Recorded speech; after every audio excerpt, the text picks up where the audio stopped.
வணக்கம். காலை நேர பிரதான செய்திகளினூடாக நர்மதா சிறில். முதலில் தலைப்புச் செய்திகள். இலங்கை போக்குவரத்து சபைக்கு பெண் சாரதிகள் நடத்துனர்கள் 25ஆம் தேதி முதல் சிறுவர் தின தேசிய வாரம் பிரகடனம். இஸ்ரேல் மீது அழுத்தம் கொடுக்க அரபு இஸ்லாமிய நாடுகள் தீர்மானம். இனி விரிவான செய்திகள்.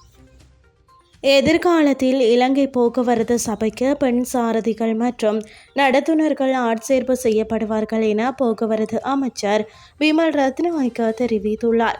கொழும்பு மாவட்ட செயலகத்தில் நேற்று நடைபெற்ற நிகழ்வு ஒன்றில் கலந்து கொண்ட போதே அவர் இதனை குறிப்பிட்டார்.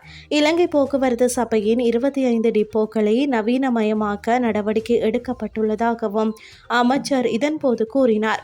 மேலும் தற்போது இலங்கை போக்குவரத்து சபை ஊழியர்கள் பற்றாக்குறையை நிவர்த்தி செய்வதற்காக 750 புதிய சாரதிகளையும் நடத்துனர்களையும் ஆட்சேர்ப்பு செய்வதற்கு நடவடிக்கை எடுக்கப்பட்டு வருவதாக அமைச்சர் பிமல் ரத்நாயக்க தெரிவித்துள்ளார். அத்துடன் இலங்கை போக்குவரத்து சபை மீண்டும் கட்டமைக்கப்பட்டு லாபகரமான நிறுவனமாக மாற்றப்படும் என்று அவர் குறிப்பிட்டுள்ளார். உலக சிறுவர் தினத்தை முன்னிட்டு எதிர்வரும் 25ஆம் தேதி முதல் சிறுவர் தின தேசிய வாரம் பிரகடனப்படுத்தப்பட உள்ளது.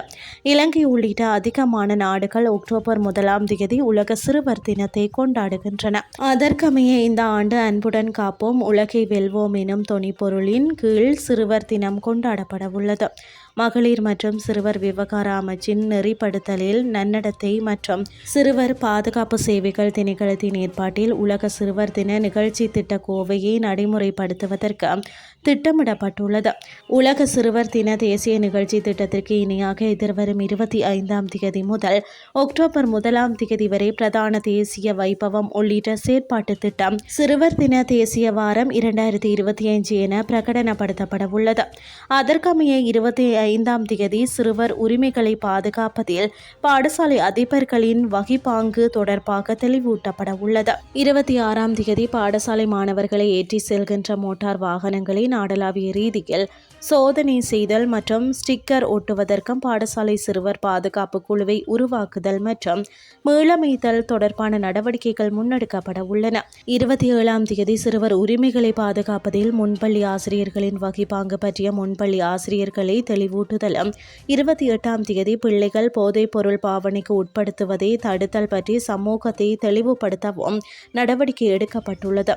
29ஆம் தேதி சிறுவர் உரிமைகளை பாதுகாப்பதில் சமய தலைவர்களின் பணி பொறுப்புகள் பற்றி தெளிவூட்டுதலும் 30ஆம் தேதி சுகாதார மேம்பாட்டு நிகழ்ச்சி திட்டங்களும் முன்னெடுக்கப்பட உள்ளன. அக்டோபர் உலக சிறுவர் தின தேசிய வைபவம் இடம்பெறவுள்ளது. அத்துடன் வாரம் முழுவதும் பாதுகாப்பற்ற நிலையில் உள்ள பிள்ளைகளை அடையாளம் காணல் மற்றும் வீதியோர சிறுவர்களை சோதனை செய்வதற்குரிய சுற்றி வளைப்புகளை நடத்துவதற்கும் தீர்மானிக்கப்பட்டுள்ளது. இனி வெளிநாட்டு செய்திகள். காசாவில் மோசமடைந்து வரும் மனிதாபிமான நெருக்கடியை தடுப்பதற்கு இஸ்ரேல் மீது அழுத்தம் கொடுக்க அரபு மற்றும் இஸ்லாமிய நாடுகள் தீர்மானித்துள்ளன. பாலஸ்தீனத்தின் காசா பகுதியை நிர்வகித்து வரும் ஹமாஸ் அமைப்பினருக்கு எதிராக இஸ்ரேல் தொடுத்த போர் கடந்த 2 ஆண்டுகளாக நீடித்து வருகிறது. இதில் குழந்தைகள், பெண்கள் உள்ளிட்ட 64,000க்கும் மேற்பட்டோர் பலியாகியுள்ளனர். போரை நிறுத்த பல்வேறு நாடுகள் வலியுறுத்தி வருகின்றன.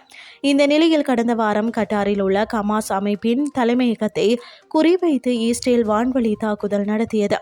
இதற்கு கடும் கண்டனம் தெரிவித்து அடுத்த கட்ட நடவடிக்கைகள் குறித்து விவாதிப்பதற்கு அரபு மற்றும் இஸ்லாமிய நாடுகளுடனான அவசர ஆலோசனை கூட்டத்திற்கு கட்டார் அழைப்பு விடுத்திருந்தது. அதன்படி அரபு லீக் மற்றும் இஸ்லாமிய ஒத்துழைப்பு அமைப்பின் அவசர உச்சி மாநாடு கட்டார் தலைநகர் தோகாவில் நேற்று நடைபெற்றது. இதன்போது இஸ்ரேலுக்கு எதிராக நடவடிக்கைகள் மேற்கொள்வது குறித்து எதிர்காலத்தில் இதுபோன்ற தாக்குதல்களை தடுக்கும் வழிமுறைகள் குறித்தும் ஆலோசிக்கப்பட்டன.